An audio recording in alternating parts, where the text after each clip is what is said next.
You'd never think a set of solar panels could bring down an entire HOA president. But when the truth came out, that's exactly what happened. Imagine this.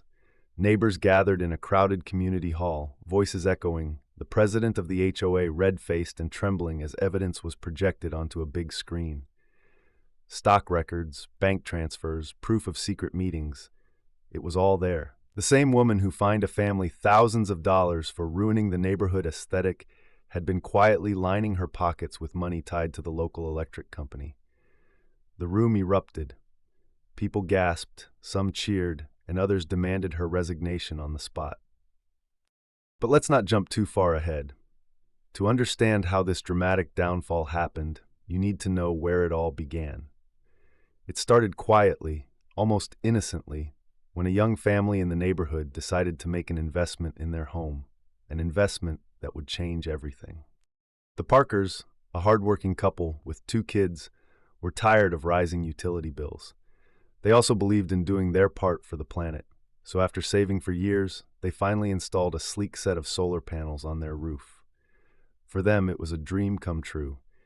Cheaper energy, independence from the grid, and a chance to set an example for their kids. What they didn't realize was that their environmentally friendly decision would light the spark of a scandal that would tear the HOA apart.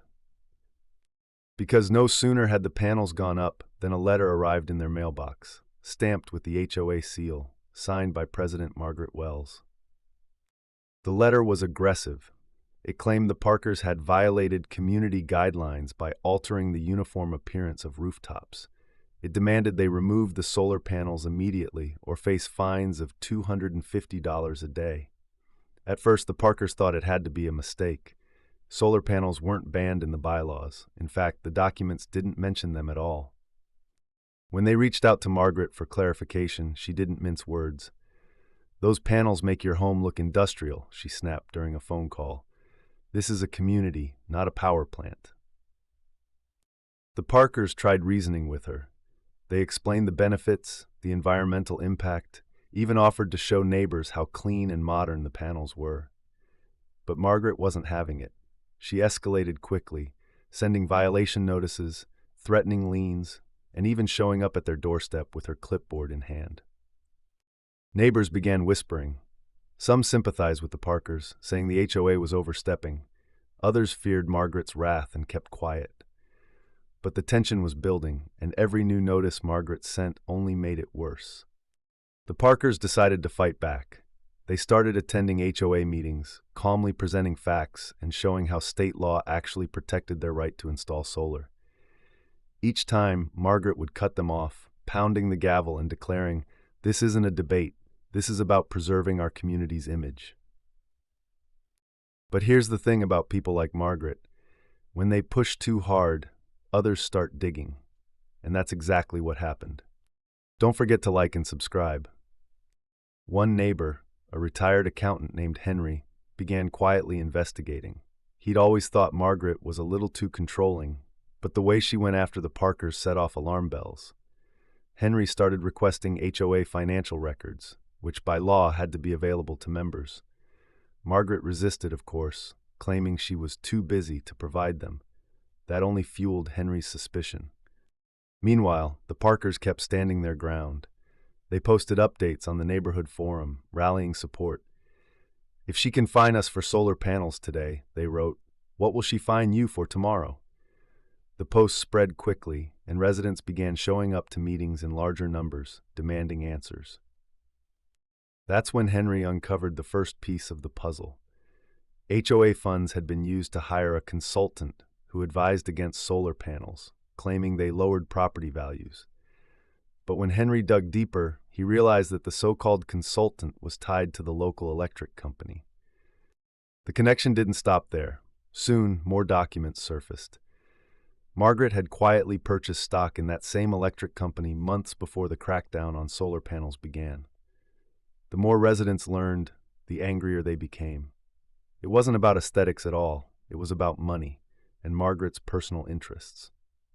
But to make the case stick, they needed undeniable proof, and that's when the bombshell came. Don't forget to like and subscribe. At the next HOA meeting, the community hall was packed. Dozens of neighbors filled the seats, some holding signs in support of the Parkers. Margaret walked in with her usual air of authority, clipboard in hand, ready to silence opposition. But this time, the tables had turned.